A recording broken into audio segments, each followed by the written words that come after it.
오늘은 수이라는 코인을 제가 카톡방에서 공개적으로 매수를 했다라는 이야기를 했었죠. 카톡방에 계신 분들이라고 하면 아실 거예요. 제가 며칠 전에 저는 이제 제가 이 코인을 산 시점은 딱 여기이기 때문에 올라가기 직전에 그냥 바닥을 잡아버렸어요. 제가 지금 뭐 오늘 하려는 얘기가 뭐 제 자랑하고자 하는 게 아니라 뭐 어떻게 잡았냐. 그러니까 제가 아까 카톡방에서 20%라고 얘기했잖아요. 딱 제가 이날 이 부근에서 잡았기 때문에 딱 요 정도거든요. 딱 지금 20% 정도인데 어떻게 이게 귀신같이 바닥에서 딱 잡아서 딱 바로 상승을 하느냐. 누군가가 보면 되게 어떻게 이럴 수가 있냐라고 할 수가 있잖아요. 되게 귀신 같잖아요, 뭔가. 그치만 저는 굉장히 이게 반복되는 패턴 속에서 굉장히 쉬운 의사결정이었단 말이죠. 제가 생각하기에는 이러한 의사결정만 반복적으로 계속할 수만 있어도 굉장히 이제 이 코인 시장에서 투자하는 게 많이 쉬워진다고 저는 생각을 해요. 제가 이제 말씀드리면서 그 월러스라는 얘기를 했죠. 월러스 뭐 이렇게 얘기를 하는데 업비트에서 세 번째로 많이 오르고 있는 코인 이 월러스가 제가 그 카톡방에서 말한 이제 안 써지는데 월러스인데 이 월러스가 얘도 어떻게 보면은 차트만 보면은 무슨 죽은 애 마냥 계속 저점 갱신하면서 쭉쭉쭉쭉쭉 내려가는데 하필 제가 바닥에서 샀다고 그 이야기하고 바로 이제 오르고 있는데 저는 이제 좀 긍정적인 흐름으로 갈 가능성 근데 알트코인이다 보니까 사실 한번 팔 거라서 막 그렇게 완전 막 엄청 무한 긍정 이건 아닌데 의사결정의 과정을 좀 더 좀 뭐랄까 말씀을 좀 드리려고 이제 하거든요. 저번에 그 팬딩에서 한번 이제 이야기를 한 내용이랑 거의 좀 비슷하기는 해요. 거의 비슷하지만 이거를 전 적용을 했을 뿐입니다. 수남매 3중 갈아타기 이름하여 이거를 저는 이제 수위에 적용을 한 건데 자 우선은요 저는 이 코인 시장이라는 게 반복이 됩니다. 거의 비슷하게 반복이 되는데 저는 이 반복이라는 게 제가 정해놓은 어떤 그런 기준과 제가 정해놓은 패턴, 제가 생각하는 어떤 이 코인 시장의 패턴이라는 게 지속적으로 반복된다고 생각을 하고 그게 이제 크게 벗어나지 않아요. 그 반복되는 패턴이라는 게. 그게 첫 번째 이제 이 코인 투자를 하면서 굉장히 난이도를 낮추는 포인트이고 상승이 있으면은 하락도 있고 너무 근데 일반론적인 얘기고 쉬운 얘기인데 자, 상승이 있으면 하락이 있고 하락이 있으면은 상승이 또 있어요.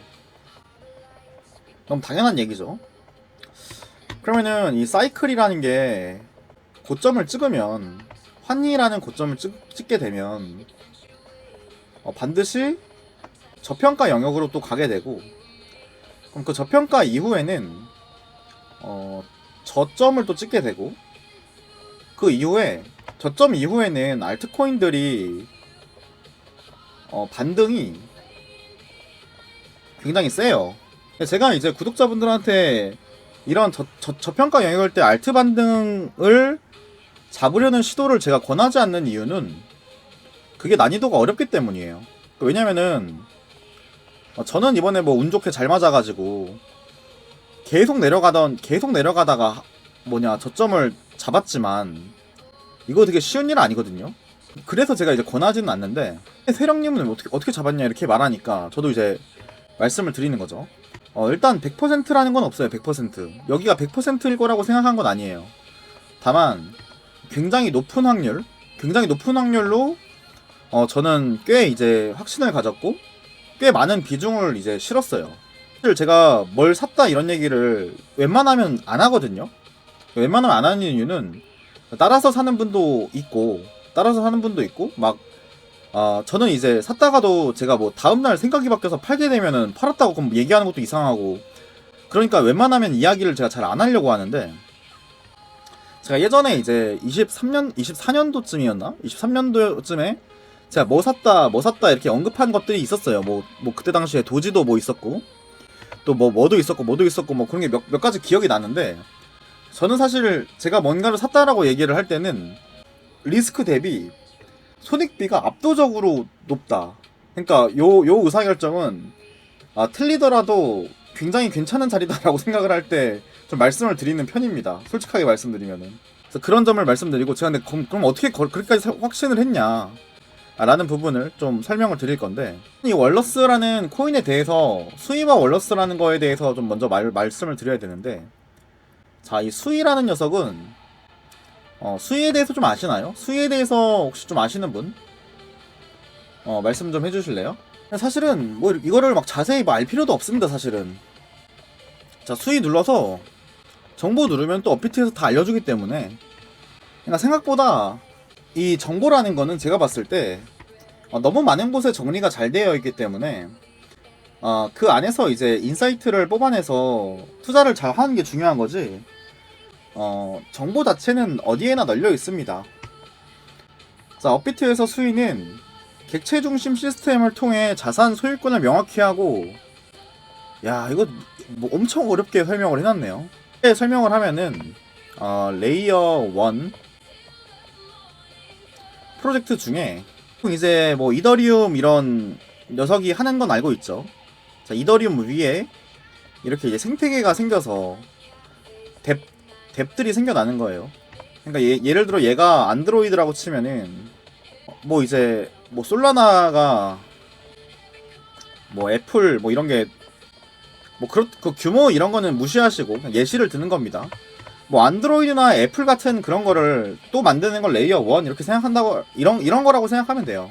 그럼 이 안에 이렇게 생태계를 만들어 가는 거고, 근데 그 수위라는 게 지난 사이클에서 보면은 솔라나와 수위 이런 애들이 이제 이더리움을 쫓아가는 이제 애들이란 말이죠. 수위보다도 솔라나가 훨씬 큽니다. 훨씬 큰데 수위도 굉장히 잘 쫓아가고 있는 그런 코인인데, 생태계를 비교해 보면은 솔라나랑 많이 차이가 납니다. 결국에 이 코인이라는 거는 이 레이어 1의 그 가치라는 거는 결국에 얼마나 많은 그 생태계를 만들어 가느냐, 그럼 그 생태계가 실제로 얼마나 많이 쓰이냐, 또 얼마나 많은 자금이 도느냐, 그런 거에서 이제 그 가치가 결정이 되는 거고, 가격이 결정되는 거고, 그 안에서 이제 레이어 1 코인들이 원료로 쓰인단 말이에요. 화폐로 쓰이고. 그러면 여기 앱에서 만드는데 뭐 가스비 같은 거를 이더리움을 내고, 뭐 여기서 하는 거는 솔라나를 내고, 여기서는 수위를 내고, 뭐 그런 식으로 이제 수위 코인이 소각이 되고 가치가 올라가고, 이제 그런 개념이란 말이죠.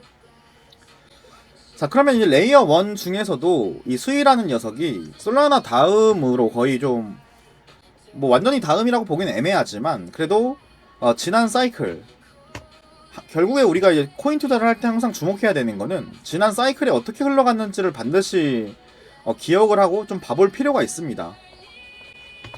자, 그래서 이 수위라는 녀석의 한번 차트를 봐보면 이 녀석이 아주 지난날 잘 가줬습니다. 수위 USDT. 자, 지난 사이클 때 저점에서부터 1200%가 올라주면서 24년 불장일 때도 이렇게 잘 올라가지고, 24년 올라갈 때도 잘 올라가지고, 또 24년 말에 또 불장이 왔을 때도 소외되지 않고 잘 올라가줬습니다. 고점을 갱신하면서 또 저점도 갱신을 해줬었고.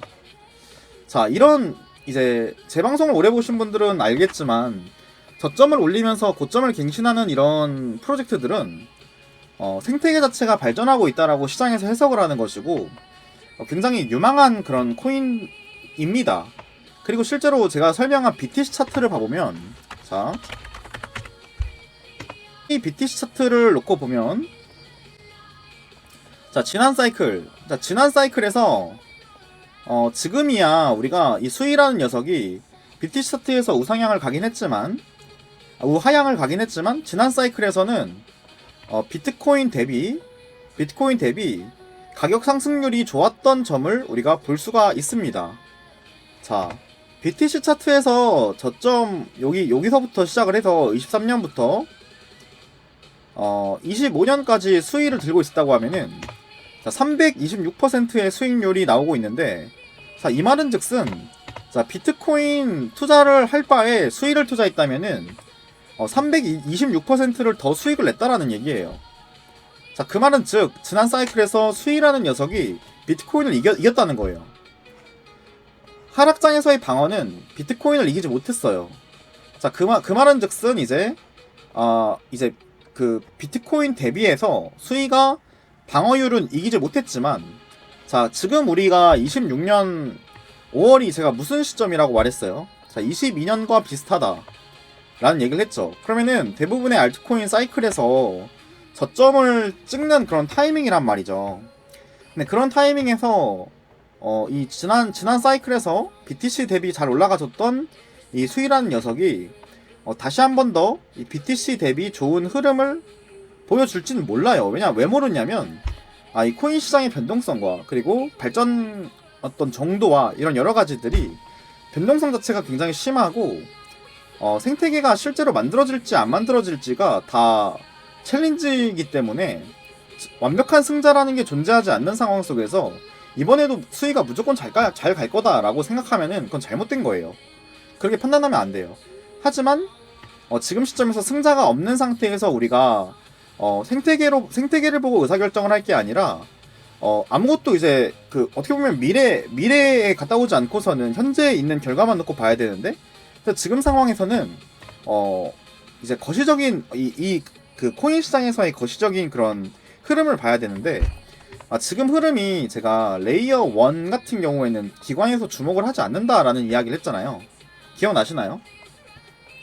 자, 기관에서 주목을 안 해요.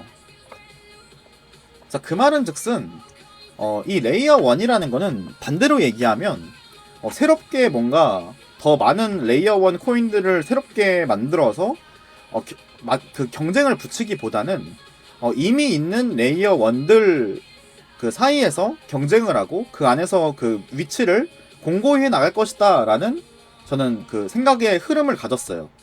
자, 그 말이 뭐냐면 결국에 이제 우리 인프라 자산들이 지금 코인 시장에서 많이 주목받고 있고 깔리고 있다라는 이야기를 제가 해드렸습니다. 자, 인프라 자산이 깔린다는 거는 기존에 있는 스테이블 코인이나 기존에 있는 서비스들이 더 잘 작동하게 만들기 위한 것들이잖아요. 자, 이런 게 깔리면 깔릴수록 그럼 결국에 레이어 1에 있는 생태계에 있는 그런 뎁들, 아까 뭐 A, B, C, D 이런 뎁들이 있어야 된다 했죠. 그런 뎁들이 잘 작동하게끔 만드는 인프라 자산이 현재 지금 투자하고 있는 거란 말이죠. 자, 그러면 지금 역설적으로 지금 VC가 눈여겨보고 있는 건 인프라 자산이지만 이미 레이어 1 경쟁은 어느 정도 끝났다. 그럼 기존의 레이어 1들이 큰 이변이 없지 않는 이상 기존 이제 과거 이제 레이어 1에서 주목받았던 솔라나라던가 이더리움이라던가 뭐 수이라던가 뭐 더 이제 있지만 그런 녀석들 사이에서 승자로 좁혀지고, 그리고 지금 이제 ETF 현황 이런 거 보면은 어느 정도 이제 윤곽이 나왔단 말이죠. 그럼 그런 녀석들 사이에서 좋은 흐름을 보여줬던 레이어 1 코인들은 투자를 할 만하겠다라고 저는 생각을 한 거고, 그 중에서도 아직 지금 비트코인 열심히 가고 있고 뭐 시장에서 뭐 RWA라던가 뭐 이런 것들이 좀 주목받고 있고 가격이 올라가고 있는데 꿈쩍도 안 하고 있는 이 수익코인 사면은, 만약에 비트코인 하락할 때는, 자, 비트코인이 하락하면은 알트코인들이 더 많이 하락을 하는데, 자, 그러면 제가 만약에 투자를 했어요. 예를 들어 RWA 코인 중에 되게 유명하고 저 블랙락이 투자하고 있다라고 하는 온도 파이낸스를 제가 만약에 투자를 한 거죠. 급하게 상승을 할 때 제가 이런 데서 많이 샀어요. 이런 데서 샀는데 만약에 제 판단이 틀려가지고 비트코인 하락이 바로 나와버리는 거예요. 그러면은